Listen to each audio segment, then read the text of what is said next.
ओम शांति। 29 अक्टूबर 2022 के ईश्वरीय महावाक्य। पहले एक नजर मुरली के मुख्य पॉइंट पर। बाबा ने कहा, जीवन बनाने वाले बाप को खुशी से याद करना है जिससे जंग निकल जाए। पहले पहले अपने को आत्मा समझो, यह भी ज्ञान है। फिर बाप को याद करो, यह है विज्ञान। क्योंकि आत्मा को ज्ञान से परे विज्ञान में शांत घर में जाना है। बच्चे, मुझे याद करो तो पवित्र श्रेष्ठाचारी बन जाएंगे। इस याद में तुम सब कुछ कर सकते हो। ऐसे नहीं कि धंधादौरी नहीं कर सकते हो। माला का दाना वही बनेंगे जो कर्मातीत अवस्था को पाएंगे, जिसको अंत में कुछ भी याद न पड़े। और फिर बाबा ने कहा, बस यह भाई है, यही कनेक्शन है और कोई कनेक्शन नहीं। इसे कहा जाता है रूहानी कनेक्शन। बाबा तुम बच्चों को टाइम तो देते हैं, सिर्फ 8 घंटा मुझे याद करो। वह है हद की सर्विस, यह है सारे वर्ल्ड की सर्विस। वह है भक्तिवान, तुम हो ज्ञानवान। भक्तिवान माना रात के रहने वाले और ज्ञानवान माना दिन के रहने वाले। आधा कल्प तुम सुखधाम में रहते हो, आधा कल्प दुग्धान में रहते हो। इसको कहा जाता है दुरादेशी। दूसरी कोई भी चीज याद न आए, पूरा आत्म अभिमानी बन जाना है। मैं आत्मा हूँ, मैं आत्मा हूँ, मेरे पास कुछ है ही नहीं जो आत्मा को याद पड़े। और फिर लास्ट में बाबा ने कहा, जब बाबा को दे दिया फिर तुमको याद ही क्यों आए, तुम भूल जाओ। अगर वह याद पड़ता रहता है तो वो भी पिछाड़ी में नुकसान कर देगा। बस यही याद रहे कि मैं भाई आत्मा हूँ, बाबा का बच्चा हूँ। मेरे पास कुछ भी है ही नहीं, शरीर भी नहीं है। चाहे मारो चाहे प्यार करो, यह मस्ताना तुम्हारा दर कभी नहीं छोड़ेगा। तुम बाबा के पास पद्मा पदमपति बनने के लिए आते हो तो तुम इतने महान महान महान भाग्यशाली हो। ईश्वरीय मत जो तुम्हें देवता बनाती है और मनुष्य की मत छीछी बनाती है। जो बच्चे शांत और मीठे हैं उनका पद भी ऊंचा होगा। और अब सुनते हैं महावाक्यों को विस्तार से। मुरली का सार। मीठे बच्चे, हीरे जैसा जीवन बनाने वाले बाप को बहुत खुशी खुशी से याद करो तो जंग निकल जाएगी। प्रश्न है, माला का दाना कौन बनेंगे, उसका पुरुषार्थ क्या है? उत्तर है, माला का दाना वही बनेंगे जिसे अंत में कुछ भी याद न पड़े। ऐसे बच्चे जो कर्मातीत अवस्था को पाएंगे वही माला का दाना बनेंगे। कोई बहुत धनवान है, अनेक कारखाने आदि है, तो वह सब भूलना पड़े। किसी में भी ममत्व न रहे, मेरा मेरा न हो। बस यह भाई आत्मा है, यही रूहानी कनेक्शन है और कोई कनेक्शन नहीं। ऐसे रूहानी कनेक्शन रखने वाले, सब कुछ भूलने वाले बच्चे ही माला में आ सकते हैं। ओम शांति। रूहानी बाप रूहानी बच्चों को समझाते हैं, यह तो जरूर पक्का निश्चय हो गया होगा कि हम आत्मा हैं और परमात्मा बाप के बच्चे हैं, तो सभी ब्रदर्स ही हैं। ब्रदर्स को बाप ने डायरेक्शन दिया है कि मुझ पतित पावन बाप को याद करो। तो याद करते हो या बुद्धि का योग कहाँ और जगह भटकता है? माया भटकाएगी जरूर, न चाहते हुए भी तुम्हारी बुद्धि कहाँ न कहाँ भागती रहेगी।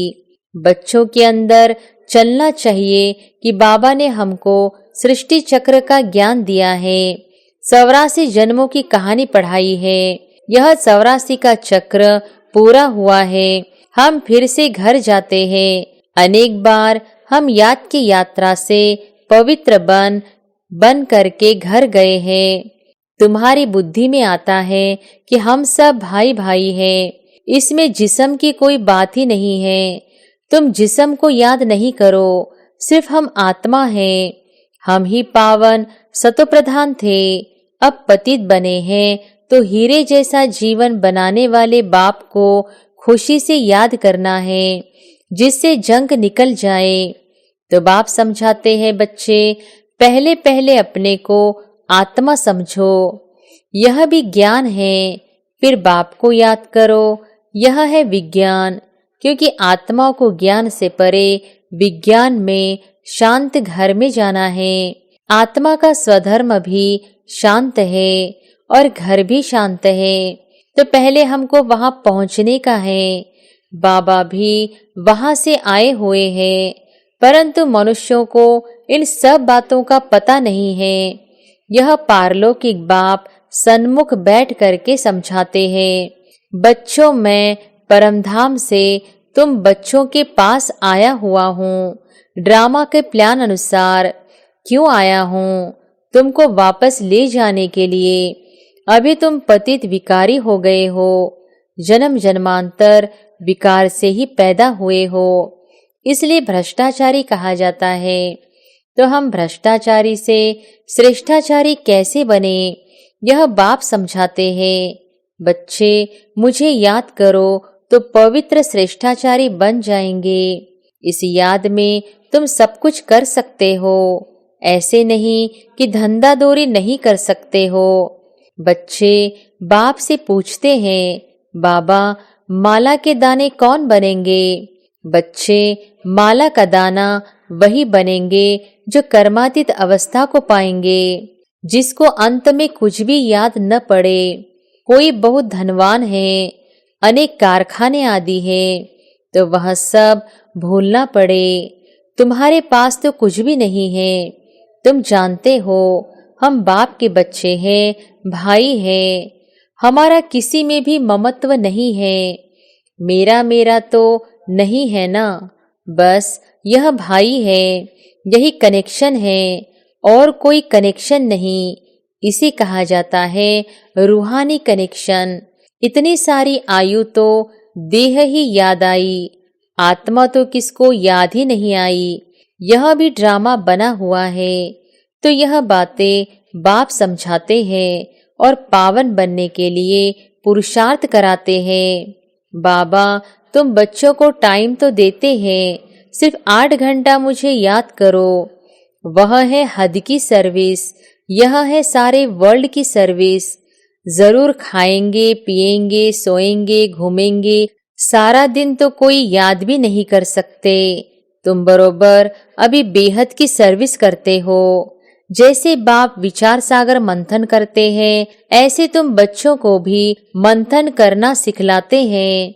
करन करावर हार है ना, तो तुमको करके ही सिखलाते हैं। पुरुषार्थ करते करते तुम्हारी विजय माला बन जाएगी। सतयुग त्रेता में जो भी आते हैं वह विजयी होते हैं।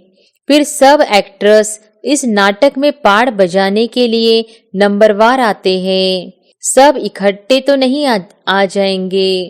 तुम सभी एक्ट्रेस के रहने का स्थान ब्रह्मलोक है, वहां से यहाँ आ करके शरीर लेते हो। यह सब बातें बहुत सहज है, जो तुम बच्चों को ही याद रहती है। तुम्हारा घर स्वीट होम, साइलेंस होम है। दूसरा कोई भी अपने घर को नहीं जानता है। वह तो कह देते हैं हम लीन हो जाएंगे।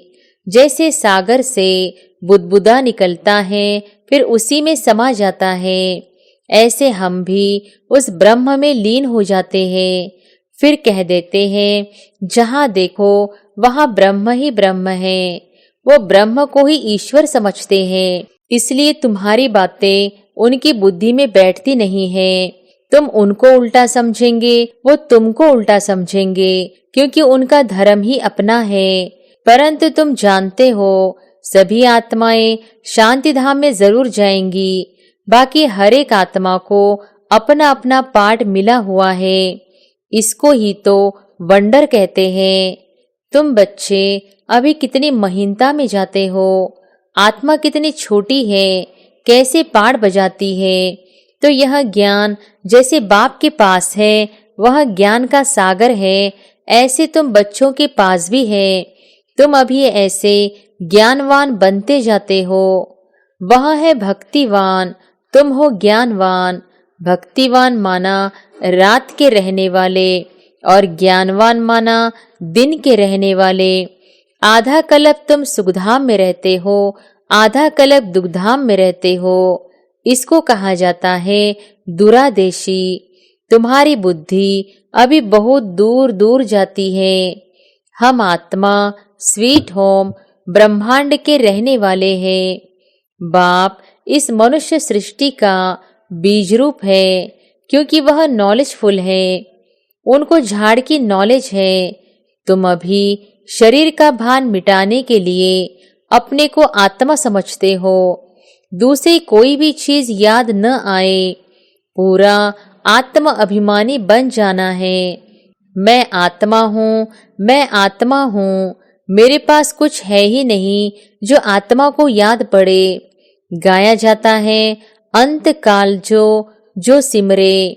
तो अगर कोई भी चीज होगी तो जरूर वह याद आएगी। यह विचार करने की बात है। अगर कुछ भी है, कोई मित्र संबंधी आदि भी है, तो याद आएगा जरूर। तुमने तो अपना सब कुछ शिव बाबा को दे दिया, फिर ऐसे नहीं समझो कि यह मेरी चीज है। जब बाबा को दे दिया फिर तुमको याद ही क्यों आए?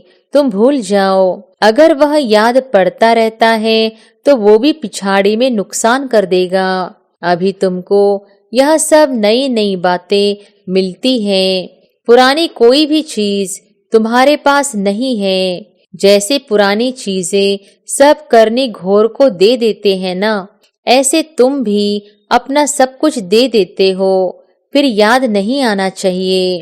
बस यही याद रहे कि मैं भाई आत्मा हूँ, बाबा का बच्चा हूँ। मेरे पास कुछ भी है ही नहीं, शरीर भी नहीं है। फिर नई दुनिया में सब नई चीजें मिलेंगी। वहां तो हीरे जवाहरात के महलों में जाएंगे। तो वह भविष्य की बात हुई। बाबा पूछते हैं, बच्चे तुम क्या बनेंगे? तो बच्चे कहते हैं, बाबा हम तो नारायण बनेंगे। यह तो खुशी की बात हुई ना। परंतु अभी जब कोई भी पुरानी चीज याद न आए तब माला का दाना बनेंगे। 108 की माला तो राजाई की है। मंदिरों में फिर 16,108 की भी माला रखी होती है। वो माला के दाने बहुत ही बनेंगे। जितना जल्दी आएंगे उतना सुख पाएंगे। जो पीछे आते हैं उन्होंने इतना सुख नहीं पाया है। उनके लिए थोड़ा टाइम सुख है तो दुख भी कम ही पाएंगे। तो बाबा कहते हैं, बच्चे यह ख्याल रखो कि पिछाड़ी में कुछ भी याद न आए। जो अर्पण किया हुआ है वह भी याद नहीं आना चाहिए। बाप कहते हैं, मैं ऐसी कोई चीज नहीं लेता हूँ जो रह जावे और उसका वहां भरकर देना पड़े, क्योंकि मैं गरीब निवास हूँ। कई हैं जो दे करके फिर जब कोई कारण से भागंती हो जाते हैं तो मांगने लग पड़ते हैं। माया उनको एकदम डस लेती है। नहीं तो कहते हैं, चाहे मारो चाहे प्यार करो, यह मस्ताना तुम्हारा दर कभी नहीं छोड़ेगा, कभी नहीं भूलेगा। तुम बच्चे यहाँ नर से नारायण बनने के लिए आए हो। तुम्हें कितना बड़ा वर्षा मिलता है, फिर यह क्यों कहते हो कि हम देते हैं? तुम तो लेते हो ना।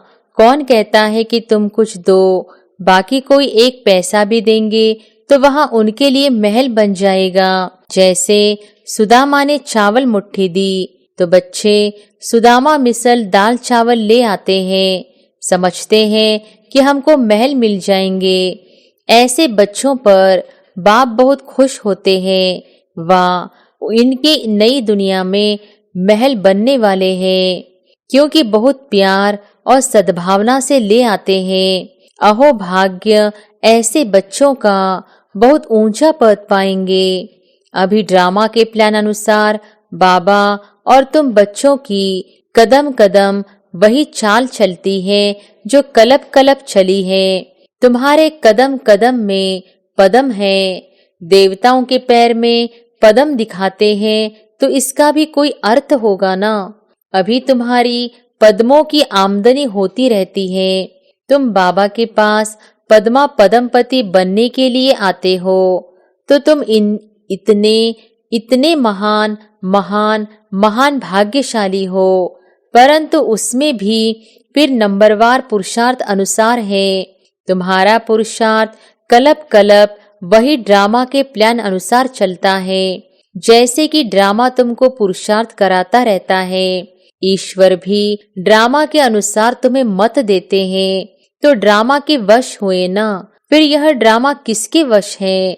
बच्चे, ड्रामा अनादि बना हुआ है। यह कोई नहीं कह सकता है कि ड्रामा कब बना। यह तो चलता ही रहता है। ड्रामा में नंबर 1 मत मिलती है ईश्वर की, इसलिए उसको कहा जाता है ईश्वरीय मत, जो तुम्हें देवता बनाती है। और मनुष्य की मत छीछी बनाती है। ईश्वरीय मत से तुम मनुष्य से देवता बनते हो। फिर 21 जन्मों के बाद मनुष्य मत पर मनुष्य बन जाते हो। अभी यह गीता का एपिसोड संगम युग है, जबकि दुनिया बदलती है। तो यह बच्चों की बुद्धि में होना चाहिए और बच्चों को बहुत बहुत मीठा बनना चाहिए, प्यार से चलना होता है। जो बच्चे शांत और मीठे हैं उनका पद भी ऊंचा होगा। अभी तुम्हें ईश्वरीय बुद्धि मिली है। तुम समझते हो कि हम बेहद के बाबा की संतान बने हैं, बाबा से वर्षा ले रहे हैं, तो अथाह खुशी होनी चाहिए। बाप कहते, बच्चे, स्वर्ग से भी यहाँ तुम्हारा बहुत बहुत ऊंच पद है। बाप सिर्फ तुमको पढ़ाते हैं। भगवान वाच, मैं तुमको डबल सिरताज राजाओं का राजा बनाता हूँ। तो अपनी तकदीर पर तुमको बहुत खुश रहना चाहिए। वाह, बाबा आ करके क्या हमारी तकदीर बनाते हैं, जो पत्थर जैसे जीवन को हीरे जैसा बना देते हैं। अच्छा, मीठे मीठे सिकिलधे बच्चों प्रति रूहानी बाप व दादा का याद प्यार और गुड मॉर्निंग। रूहानी बाप की रूहानी बच्चों को नमस्ते। धारणा के लिए मुख्य सार, पहली पॉइंट, ऊंच पद पाने के लिए बहुत बहुत शांत चित्त रहना है, मीठा बनना है, सबके साथ प्यार से चलना है। दूसरी पॉइंट, जो कुछ बाबा को अर्पण कर दिया उसे भूल जाना है, उसकी याद भी न आए। कभी यह संकल्प भी न आए कि हम बाबा को देते हैं। वरदान है, ब्राह्मण जीवन में काम महाशत्रु के साथ उसके सर्व साथियों को भी विदाई देने वाले संपूर्ण पवित्र भव। ब्राह्मण जीवन में काम महाशत्रु के साथ उसके सर्व साथियों को भी विदाई देने वाले संपूर्ण पवित्र भव। ब्राह्मण जीवन में जैसे काम महाशत्रु को जीतने के लिए विशेष अटेंशन रखते हो, ऐसे उसके सभी साथियों को भी विदाई दो। कई बच्चे क्रोध महाभूत को तो भगाते हैं, लेकिन क्रोध के बाल बच्चों से थोड़ी प्रीत रखते हैं। जैसे छोटे बच्चे अच्छे लगते हैं, ऐसे इस क्रोध के भी छोटे बच्चे कभी कभी प्यारे लगते हैं। लेकिन संपूर्ण पवित्र तब कहेंगे जब कोई भी विकार का अंश न रहे। ऐसा पक्का व्रत लो, तब कहेंगे सच्चे ब्राह्मण। स्लोगन है, संगम युग की मौज का अनुभव करना है तो माया की अधीनता से स्वतंत्र रहो। अच्छा, ओम शांति।